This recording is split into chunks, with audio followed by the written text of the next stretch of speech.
अस्सलाम वालेकुम दोस्तों, मेरा नाम डॉक्टर लियास गर है और आज की इस वीडियो में हम डिस्कस करने जा रहे हैं first year chemistry chapter number 8 chemical kinetics के वो तमाम एमसीक्यू जो एनटीएस 2009 से लेकर 2019 तक आ चुके हैं। उन तमाम एमसीक्यू को आज की इस वीडियो में डिस्कस करने जा रहे हैं। लेकिन इस लेक्चर को शुरू करने से पहले आपसे रिक्वेस्ट करेंगे कि अगर आपने अब तक हमारे चैनल को सब्सक्राइब नहीं किया जो कि सिंध बोर्ड टीचिंग के नाम से है, तो काइंडली आज ही आप हमारे चैनल को सब्सक्राइब करें और साथ ही साथ बेल आइकन को लाजमी क्लिक करें ताकि हमारी अपलोड करदा तमाम वीडियोस की नोटिफिकेशन आपको रिसीव हो सके। तो आइए आज का सबसे पहला MCQ, the sum of exponent of the molar concentration of the reactant is equal to a molecular polarity, activation energy, rate of reaction, order of reaction. तो याद रहे जिन्होंने हमारे ऑर्डर ऑफ रिएक्शन वाला लेक्चर जो है वो अच्छे से अटेंड किया होगा उनको आसानी मालूम होगा कि sum of exponent of molar concentration, molar concentration का जो एक्सपोनेंट होता है उनका सम होता है वो ऑर्डर ऑफ रिएक्शन कहलाता है। और ये ऑर्डर ऑफ रिएक्शन कौन से होते हैं? First order, second order, third order और जीरो ऑर्डर रिएक्शन। तो हमारे पास इस एमसीक्यू का करेक्ट आंसर क्या है? E is the correct answer.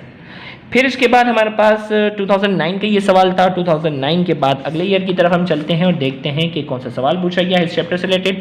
और यहाँ पर भी a certain chemical reaction follows the red law, red law दिया है, ऑर्डर ऑफ रिएक्शन बताना है। अब सम ऑफ एक्सपोनेंट कर लो, यहाँ 2 है, यहाँ 1 है, 2 + 1 कितना होता है? 3। अभी देखो ज़्यादातर सवाल मैंने देखे ना ऑर्डर ऑफ रिएक्शन से रिलेटेड ही थे, तो मैं आपको कह रहा हूँ ऑर्डर ऑफ रिएक्शन का टॉपिक अच्छे से अटेंड कर लेना। तो हमारे पास इसका जो करेक्ट आंसर है वो क्या है? सी इज़ द करेक्ट ऑप्शन। इसका आंसर जो है वो 3 है। फिर इसके बाद जो है अगला सवाल जो है वो इसी ईयर में आया हुआ है, देखते हैं चैप्टर से रिलेटेड कौन सा है। The unit of rate of reaction, rate of reaction की हमें क्या बतानी है? यूनिट बतानी है। तो आपको मालूम है मोल पर DM³ पर सेकेंड है, लिहाजा इस MCQ का हमारे पास जो करेक्ट आंसर है वो B is the correct answer. Mole per DM³ per second, B is the correct answer. फिर इसके बाद 2011 के बाद हम बढ़ते हैं 2012 की तरफ। 2012 की तरफ हम आते हैं और इसमें कहा जा रहा है sum of all the exponent of molar concentration of the reactant present in the rate equation is. Sum of exponent की बात हो रही है भाई। फिर इसका आंसर क्या हो गया? Order of reaction. अंदाजा हो रहा है कि ऑर्डर ऑफ रिएक्शन कितना इंपॉर्टेंट टॉपिक है। B is the correct answer. घुमा फिरा के ऑर्डर ऑफ रिएक्शन के सवाल की तरफ क्या हो रहे हैं? बढ़ रहे हैं। तो 2009 और 11 के सब सवाल ऑर्डर ऑफ रिएक्शन पे थे। आइए 2012 का सवाल देखते हैं कि उसमें क्या पूछा गया है।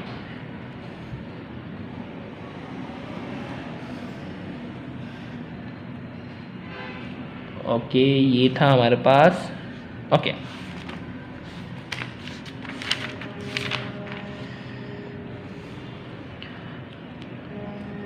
रेट इक्वेशन दी गई है डैश ऑर्डर। अल्लाह, फिर ऑर्डर ऑफ रिएक्शन भाई, कोई और चैप्टर टॉपिक पूछा ही नहीं इन्होंने। कौन सा ऑर्डर है भाई? 1 है ना, फर्स्ट ऑर्डर। क्या आंसर आ गया? ए इज द करेक्ट आंसर। 2013 का था, मुश्किल तरीन पेपर में भी ऑर्डर ऑफ रिएक्शन का फेवरेट है भाई। फिर इसके बाद ये कह रहा है फॉर अ रिएक्शन। भाई हमें एक मिनट थोड़ा कैमरा में फोकस कर लो। इसमें कहा जा रहा है for a reaction 2A + B मिलकर बनाना C, the active mass of B is constant. B को कांस्टेंट रखा and A is triple. A को हमने जो 3 गुना बढ़ा दिया। It is observe that rate of reaction, rate of reaction पे कितना फर्क पड़ेगा। तो सबसे पहले इसकी रेट इक्वेशन लिख लेते हैं भाई। रेट इक्वेशन जो है इक्वल टू K, ए के ऊपर पावर आ जाएगी, बी सिंपल रहेगा। अब इसको 3 गुना किया तो 3 का पावर कितना होता है? 9। तो सिंपल क्या हो जाएगा? Increases 9 times. डी क्या है? इसका करेक्ट आंसर है। फिर इसके बाद हमारे पास जो है 2014 की तरफ हम बढ़ते हैं और देखते हैं कौन सा सवाल पूछा गया है 2014 में।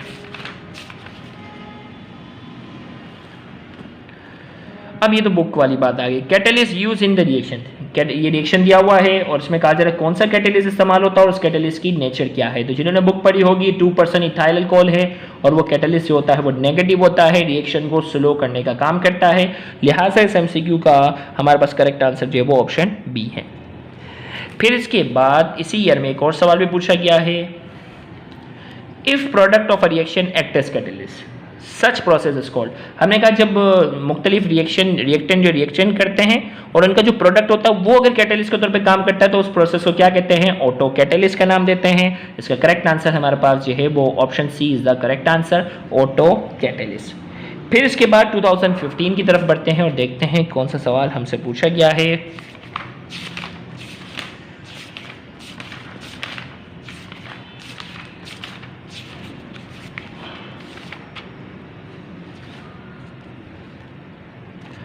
इसमें कहा जा रहा है what will be the effect on rate constant if concentration of NO is half. देखो अभी ये रिएक्शन दिया हुआ है हमें और हमें पूछा जा रहा है what will be the effect on rate constant, rate constant पे क्या फर्क पड़ेगा if concentration of NO is half. भाई रेट कांस्टेंट तो रेट कांस्टेंट ही रहेगा ना, कंसंट्रेशन जो भी चेंज कर दो इसके ऊपर कोई फर्क नहीं पड़ेगा, लिहाजा SMCQ का करेक्ट आंसर हमारे पास क्या है, सी एंड चेंज। रेट कांस्टेंट जो होता है वो टेम्परेचर पे डिपेंड करता है, कंसंट्रेशन पे डिपेंड नहीं करता, लिहाजा इसका करेक्ट आंसर हमारे पास जो है वो सी इज द करेक्ट आंसर। फिर इसके बाद आइए 2016 की तरफ चलते हैं और देखते हैं कौन सा सवाल पूछा गया है। The change in concentration of reactant or product per unit time is called। हमें कहा जा रहा है चेंज इन कंसंट्रेशन और प्रोडक्ट पर यूनिट टाइम, उसे क्या कहते हैं, रेट ऑफ रिएक्शन। लिहाजा इस MCQ का करेक्ट आंसर हमारे पास क्या है, B is the correct answer.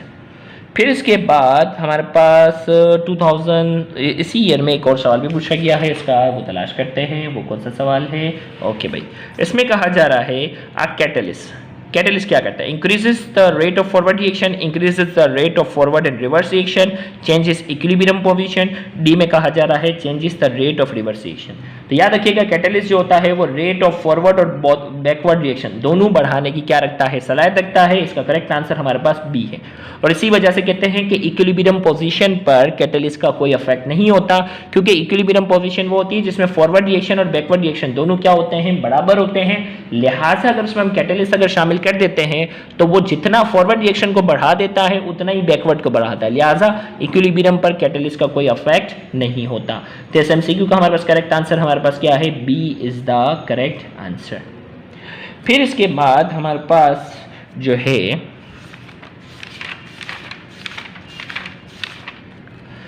एक और सवाल हमारे पास है, विच ऑफ द फॉलोइंग, एक मिनट थोड़ा सा हम फोकस कर लेते हैं। Okay which of the following catalyst is use in the decomposition of laughing gas at 1000 kelvin. हमें कहा जा रहा है लाफिंग गैस की डीकम्पोजिशन के लिए कौन सा कैटलिस्ट इस्तेमाल होता है, तो वो ट्रेसिस ऑफ Cl2 क्लोरीन का क्या करते हैं, इस्तेमाल करते हैं लाफिंग गैस की डीकम्पोजिशन के लिए। लिहाजा इसका करेक्ट आंसर हमारे पास जो है वो डी है। फिर इसी ईयर में एक और सवाल भी है इस चैप्टर से रिलेटेड और ये बुक का पूरा न्यूमेरिकल है। इसमें कहा जा रहा है for a chemical reaction the threshold A और ए कन्वर्ट हो रहा है बी में, the threshold energy of reaction is 31 kilo joule per mole, the average internal energy A is 12 joule per mole, what is the activation energy. तो याद रखिएगा threshold energy जो है ना, ये फॉर्मूला आपको पता है, थ्रेशोल्ड एनर्जी बराबर होता है activation energy plus internal energy. अब हमसे पूछा जा रहा है थ्रेशोल्ड एनर्जी दी गई है 31 किलो जूल पर मोल और एवरेज इंटरनल एनर्जी दी गई है, एक्टिवेशन एनर्जी चाहिए। ओके भाई, ये हो गया 31, एक्टिवेशन एनर्जी चाहिए, इंटरनल एनर्जी दी गई है कितनी, 12। अब 12 यहाँ प्लस में है, वहाँ जाकर हो जाएगा माइनस, तो हमारे पास आंसर क्या आना चाहिए, 19 किलो जूल पर मोल। ओके, ऑप्शन मिल गया, 19 किलो जूल पर मोल इस MCQ का आंसर है। करेक्ट आंसर हमारे पास क्या हो गया, इस MCQ का करेक्ट आंसर हमारे पास है option D is the correct answer. फिर इसके बाद हमारे पास ये जो सवाल है ना, अब जो आपके सामने है, ये फाइनल जो है वो पेपर में कैंसिल हुआ था। The term plus dx/dt in the rate expression refers to decrease in concentration of reactant, instantaneous rate of reaction, increase in concentration of the reactant x, increase in solubility of the reactant x। ये सवाल जो है वो बाकायदा क्या हुआ था, cancel हो गया था ये जो है पेपर में, तो इसलिए मैं आपको कंफर्मेशन में बता दूं कि इसके कोई ऑप्शन सही नहीं था, लिहाजा this question was cancel. 1 marks awarded to each candidate. 2016 का सवाल है, थोड़ा सा कैमरा फोकस कर लो, 2016 का ये सवाल है, question cancel, 1 marks awarded to each question. तो जब भी कोई क्वेश्चन गलत होता है ना, तो आपने उसको अटेम्प्ट किया है तो फाइनल पेपर में उसके आपको फुल मार्क्स मिलते हैं। ये सब बहुत बार NTS में हो चुका, होना नहीं चाहिए इतने बड़े लेवल पर, लेकिन हो जाता है अक्सर। ओके, इसमें पूछा जा रहा है what is the order of the reaction. Order of reaction बताना भाई, इसके ऊपर 2 है या 1 है, कौन सा ऑर्डर होगा, 3 is the correct answer. D is, हाँ तो D 3 is correct, option D is the correct answer. ये 2019 का था बच्चों वाला सवाल। फिर इसके बाद एक और सवाल आ गया हमारे पास, फिर ऑर्डर ऑफ रिएक्शन, भाई कितना इंपॉर्टेंट टॉपिक है। In a zero order reaction the rate is independent of. Zero order reaction पर रेट किसके ऊपर इंडिपेंडेंट होता है? Temperature of reaction, concentration of reaction, concentration of product, catalyst use. तो zero order reaction किसके independent होता है? कंसंट्रेशन ऑफ रिएक्टेंट के इंडिपेंडेंट होता है, उस पर डिपेंड नहीं करता। B is the correct answer. फिर इसके बाद तो इसमें हमारा ऑर्डर ऑफ रिएक्शन वाला लेक्चर जरूर अटेंड करना, उसमें ऑर्डर जीरो ऑर्डर रिएक्शन को भी एक्सप्लेन किया हुआ है। फिर इसके बाद अगला सवाल हमारे पास इसी ईयर में आया हुआ है और उसमें कहा जा रहा है a catalyst increases the rate of reaction. Catalyst जो होता है ना, रेट ऑफ रिएक्शन को इंक्रीज कर देता है। कैसे? ए में कहा जा रहा है decreasing the activation energy, B में कहा जा रहा है decreasing the concentration of reactant, C में कहा जा रहा है डिक्रीजिंग द टेम्परेचर, डी में कहा जा रहा है इंक्रीजिंग द टेम्परेचर। कैटलिस्ट जो होता है वो रेट ऑफ रिएक्शन को कैसे बढ़ा देता है? Decreasing the activation energy. Activation energy को कम करके वो रेट ऑफ रिएक्शन को क्या कर देता है? बढ़ा देता है। इस एमसीक्यू का करेक्ट आंसर जो है वो ऑप्शन ए है। तो इसके साथ ही हमने 2009 से लेकर 19 तक एनटीएस के पास पेपर में आने वाले सवालात जो first year chemistry chapter number 8 से ताल्लुक रखते थे, उन तमाम एमसीक्यू को आज की इस वीडियो में हमने डिस्कस किया। उम्मीद है आज की इस वीडियो से आपको बहुत ज़्यादा फायदा हुआ होगा। Thank you very much. अल्लाह हाफिज़।